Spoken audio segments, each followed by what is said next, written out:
Bonjour. Aujourd'hui, on est le 27 mars 2020. Et je peux vous souhaiter une bonne journée en commençant la journée. Une belle journée ensoleillée. Puis une journée dans la joie, malgré ce qui se passe alentour, malgré la maladie, les nouvelles alarmantes qu'on entend. Je vous souhaite quand même une bonne journée. Voyez le côté positif de la journée. D'abord, vous êtes en vie. Hein? Puis vous êtes aimé. Puis c'est déjà, être en vie, c'est déjà une bonne nouvelle. Alors aujourd'hui, par rapport à la situation qu'on vit présentement, moi, ça me ramène, comment est-ce qu'on a vécu le verglas? Comment est-ce qu'on a été pris soin? Puis comment est-ce que c'est vivant dans notre vie? Mais moi, je vous raconte des choses, mais c'est pas des histoires. Moi, c'est des histoires vécues. Et le verglas, on a été atteints comme tout le monde. Mais pour commencer, comme les premières journées, j'ai pris ça un peu à la légère, puis avec l'espérance que l'électricité reviendrait comme d'habitude. Comme elle était partie, ça revient aussi vite que ça. Puis là, on avait quelqu'un dans la maison qui avait un petit radio à batterie. La madame, elle avait 83-85.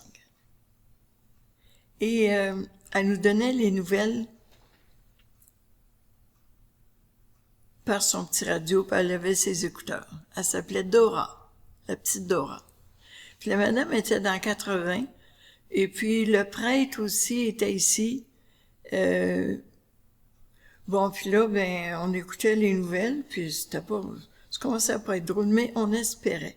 À un moment donné, les pompiers sont arrivés ici pour nous dire que la panne, elle serait plus longue qu'on pense, puis on serait mieux de quitter la maison, puis nous en aller dans un refuge. Fait que j'ai dit non, nous autres, on reste ici. Ben, c'est sérieux, madame. Oui, je comprends que c'est sérieux, mais nous autres, on reste ici. On a du gaz propane, on peut manger. Bon. Puis j'ai pas été alarmée par ça. Mais quand les pompiers sont partis, là, j'ai dit aux autres, on s'assoit. On s'assoit, puis j'ai dit, là, on a vraiment un problème. Ils ont dit que ça reviendrait pas tout de suite. Et puis Bernard de Rome a dit à la télévision que le pire est à venir. J'ai dit, c'est sérieux? Au moins. Qu'est-ce qu'on fait? Alors ici, il y avait un couple. Lui, il était électricien, c'est l'homme d'entretien. Il dit, là, il faut se trouver une génératrice au moins. Mais là, nous autres, je pense qu'on était à la 3e journée. Il n'y avait plus de génératrice du tout. Il était tout vendu. Exactement. Oui. Alors là, c'est sérieux, là. Bon. Puis, là, mon fils, il travaillait dans le Nord, puis lui, il travaillait dans ce domaine-là. Fait que j'appelle, puis j'ai dit, est-ce que tu as des génératrices? Il dit oui. J'ai dit, garde-moi-en 2. Je vais aller les chercher. Tu vas prendre la route, moi? J'ai dit oui. Je vais aller chercher les génératrices. Puis ce qui est drôle dans tout ça, là, moi, j'ai une habitude de travail. J'aime à payer factures. C'est fou, mais j'aime payer mes factures. Pour moi, c'est un plaisir, ça. Puis j'ai toujours l'habitude, à un moment donné, c'est comme un mouvement de m'asseoir puis de payer mes factures une fois par mois. Puis ce que je fais, je commence à faire des chèques, là, puis je trie puis je commence à faire des chèques. Et à un moment donné, je m'arrête. Et là, je compte ce que j'ai payé. C'est exactement l'argent qu'on a en banque. Fait que là, je sens que c'est fini, là. Bon. Mais ce mois-là, on avait de l'argent, un peu, environ 5 000 $. Puis je payais pas mes factures, puis je l'avais pas, le move de payer mes factures. OK. Je comprenais pas, c'était à l'envers de moi, ça. Puis le mois avançait, et puis, en tout cas, ça fait que j'avais un peu d'argent. Puis là, j'ai demandé à mon fils, ça coûte à peu près combien? Oh, il dit, maman, ça va te coûter un 5 000.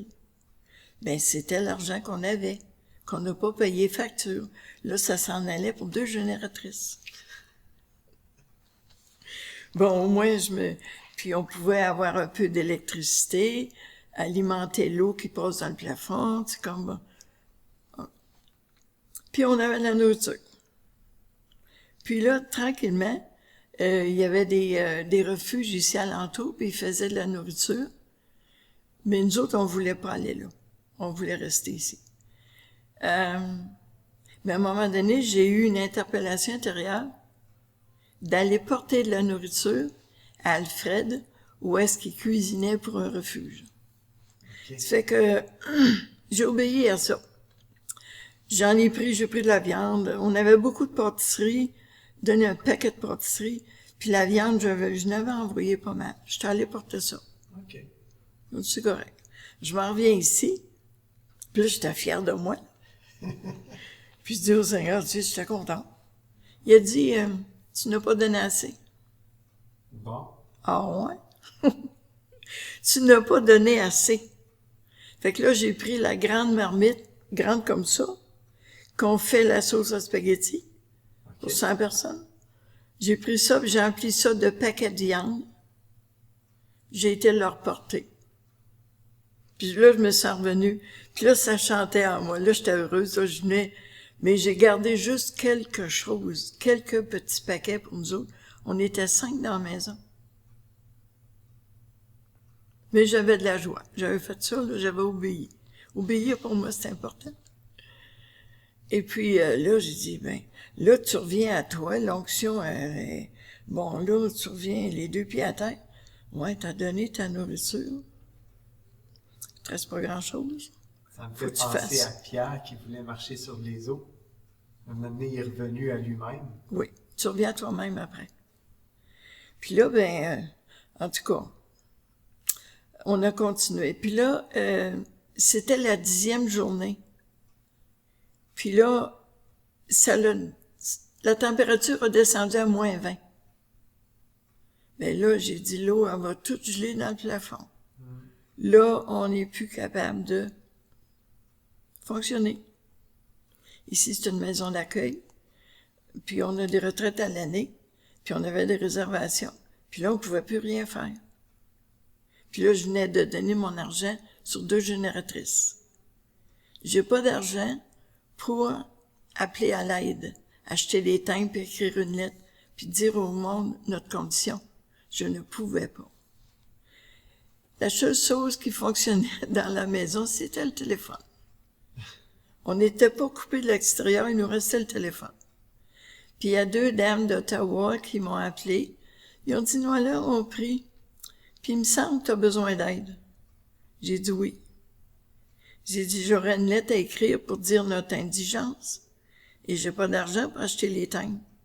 Ben, ils ont dit, quand tu pourras sortir, que ça va se rétablir un peu, viens nous voir, on va te donner de l'argent. J'ai dit, c'est correct. Fait que quand j'ai été capable de sortir, que la route était bonne, je suis allée à Ottawa. Je suis allée rencontrer les 2 dames. Puis les 2, sans savoir combien ça coûtait faire un envoi, ils m'ont donné de l'argent. C'est exactement le montant que j'avais besoin pour acheter les timbres, 700 $. Alors, je suis revenue ici, j'ai écrit ma lettre, et puis j'ai posté ça parce que la poste est encore en opération. Puis, ça, c'était une urgence, là. Puis, tranquillement, j'ai commencé à recevoir par la poste un retour à la lettre que j'avais écrite, et dans ça, il y avait de l'argent. Là, on n'avait plus d'activité, mais par contre, l'argent rentrait par la poste, par la lettre que j'avais écrite, grâce à 2 madames d'Ottawa qui m'avaient donné de l'argent pour acheter des timbres. Puis, tu sais, ça. Bon. Et on n'a pas eu d'activité du tout. Le mois de janvier, c'est complètement mort. Et là, on était dans l'après-verglas, puis on était aussi, disons, comme je vais revenir, quand ça l'a descendu à moins 20, l'électricité est revenue. Alors, on n'a pas eu de dégâts dans la maison. Pas de dégâts du tout. Il n'y a rien qui a gelé. Incroyable. Oui, ça nous est arrivé. Incroyable. Puis, il y a un arbre, un gros arbre, qui a tombé sur la maison, mais sans briser le toit. C'est comme il s'est couché pour dormir sur le toit. Il restait là. Puis, j'ai été un brave un petit peu. Je suis allée marcher au camping voir s'il y avait des dégâts. Puis un coup que j'ai été embarquée, là, au camping, les arbres, ça tombait alentour de moi. Ça tombait où est-ce que je venais de passer, c'était épeurant. Puis là, j'étais là. Seigneur, sors-moi d'ici. Seigneur, sors-moi d'ici. Ben, je comprends. Ben, je suis venue à bout de sortir de là. C'était glissant, bon, ça, tu sais, je marchais sur la glace. Ben oui. Mais tu sais, fait que je suis sortie de là. Puis, sur le camping, il a tombé beaucoup d'arbres. Il n'y a pas une roulotte qui a été brisée. Pas une. Puis beaucoup d'arbres. On a perdu beaucoup d'arbres, mais c'est encore très beau. On en a encore assez. Merveilleux. Le Seigneur est incroyable. Puis la dernière chose qui nous est arrivée en rapport avec la nourriture, puis on priait, là, on avait la chance d'avoir la messe à tous les jours. Le Père Paiement célébrait avec sa grosse chemise carottée, puis sa tuque sur la tête, mais on avait la messe. On avait la prière dans la maison.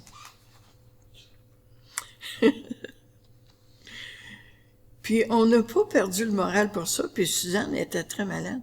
Suzanne avait le cancer, le zona, et puis une pneumonie. Mais elle restait avec nous autres. On tenait à rester ensemble. C'est comme ça qu'on a passé le verglas. Ce qui est arrivé quelques semaines plus tard. Notre fournisseur de viande est arrivé un matin, puis avait mis beaucoup de boîtes à la porte. Puis c'était une commande de viande que j'avais pas demandé. J'ai rien demandé, là, j'ai pas appelé pour avoir de la viande. On n'avait plus, mais tu sais. Puis il dit, moi là, je t'ai amené, il me semble que c'est la moitié d'un bœuf. C'est oui, c'est la moitié. C'était au moins une commande de 700 $. Ben, voyons. J'ai dit la facture. Il dit 0, je te la donne. Là, j'ai réalisé, je regarde ça, c'est comme 0, pas une scène, je dois pas d'argent. Il me la donnait. Puis il nous en donnait plus que nous autres, ce qu'on a donné pour le refuge. Ouais. Puis après ça, il nous est arrivé toutes sortes de choses, c'est comme... Puis des gens nous offraient à aller rester chez eux, puis je disais non, un capitaine, ça reste à bord du bateau. Puis ça prend soin des siens. Puis c'est ça que le Seigneur me demandait de faire, puis c'est ça qu'on a fait. Merveilleux. C'est merveilleux. Oui, vraiment. Fait qu'aujourd'hui, coronavirus ou pas, j'ai confiance à la providence, qui me fait rappeler toujours en temps, au bon temps, quand j'en ai besoin. J'ai pas de mémoire. C'est effrayant, mais ça va avec l'âge. J'ai 38 ans. De renaissance. Puis, je le sais qu'ils vont intervenir, je ne sais pas comment ils vont intervenir ici pour la crise qu'on vit, mais je sais qu'il nous prend soin. Puis nous autres, on essaie de prendre soin des autres, tout en restant à distance, parce que faut se protéger les autres. On respecte la consigne de rester chez nous, mais ça m'empêche pas de parler chez nous.